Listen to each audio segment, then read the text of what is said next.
do, Lord help us.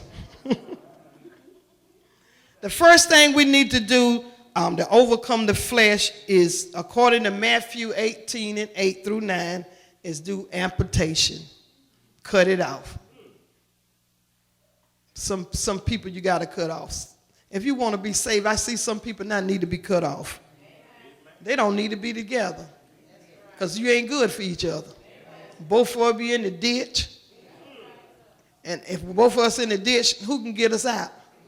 Both of you ain't, neither one of you saved. Who gonna help us get saved? You need to get with somebody that can help you. Don't be around folks that can't help you. You looking dead and beat because you around the wrong folk. You around dead, broke, beat up folk. Okay. We're gonna do an amputation. We're gonna do what? Pluck it out. We got to remove every stumbling block, everything that's going to cause us to sin. I don't care whether it be a person. I don't care whether it be a teacher. I don't care whether it be a program. I don't care whether it be a business. Whatever it is, we're going to pluck it off. Anything that threatens our spiritual growth, anything that hinders our spiritual growth, we're going to do what? Got it. Cut it off. Colossians 3:5. I need to cut some things off.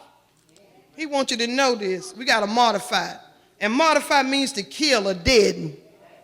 He said, this is why the wrath of God is coming on some of us.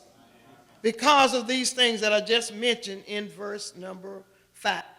In the which ye also walk sometimes when you lived in them. In other words, say you used to walk like this. So walk in fornication, covetousness. We used to walk that way. In the time past. That was my old life. That should be our old life. Yeah, but some of us want the new life and the old life. We want to say we walking in the new life, want to walk in that old stuff. We can't do it. He said, you walked in this way in time past. No more. Not now. I got a new life now. So I want to be identified with Christ now. I don't want to be identified with the world now. I want to be identified as Jesus people. One of his now. Whose side are you on? I'm on the Lord's side. And not ashamed to say it. That was my past life. But now, I'm walking in Christ. Saying all kind of nasty stuff. Ooh, I didn't mean to say that. It was in you. And the Bible said whatever is in you, it was down in your heart. I didn't mean to say that. Y'all know y'all work with people like that. They tell you they saved. Next minute they cursing you out. Cursing somebody out. Cursing the machine out or something. They say you blanketed blank, blank, blank. But they fill in the blanks, but they saved. Can you all see that we got some work to do and we got a life to live before the world? Because the world think they're saved and they ain't saved. And we got to let them know what saved look like, what saved act like, and what being saved does. And what being saved don't do. What being saved don't say. Lie not one to another, seeing that you put off the old man with his deed. Oh, I know the devil don't like this. He don't want us to talk about. I don't say nothing about my ways and my sin. Don't bother him. He don't like this kind of word. That's why I'm quiet. That's why I'm taking my time. I want to make him mad. I want to go home feeling good that I made the devil mad. Look at your neighbor and say, stop that lying. We know it's going to take time to overcome some things in our lives, right? It's going to take time. And some of us been saved for 20, 30 years, and we still working on stuff. We're going to be doing it till Jesus comes. But good thing about it is that we're working on it. And this is what I wanted to say. The good thing about it, it's not the same thing. Amputation. We just read, got to modify some things, so that's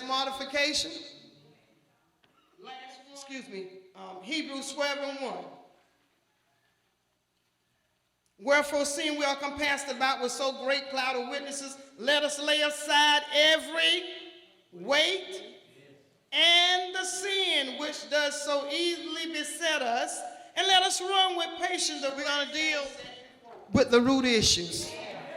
Come on and tell yourself, I'm going to deal with my root issues. Things I've laid aside want to pop back up, but I got to deal with the root issue. And when we deal with the root issue, we won't have any problem with that anymore. Especially if we stay in God's face, stay in prayer. Because the reason why you're finding out that you're dealing with the same thing over and over again. Because Sally ain't going nowhere. Tom ain't going nowhere. The clubs are not going to move and close down. I'm going to deal with this issue. And I'm not going to go back to it anymore. How many know God can be your help?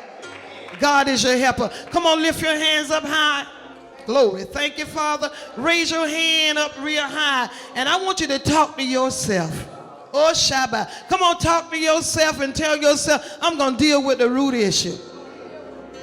Come on, tell yourself you're going to deal. I don't care who hear you, but I want God to hear you. That you're going to deal with the root issue. Things that have been plaguing you for years and seem like you just can't understand it.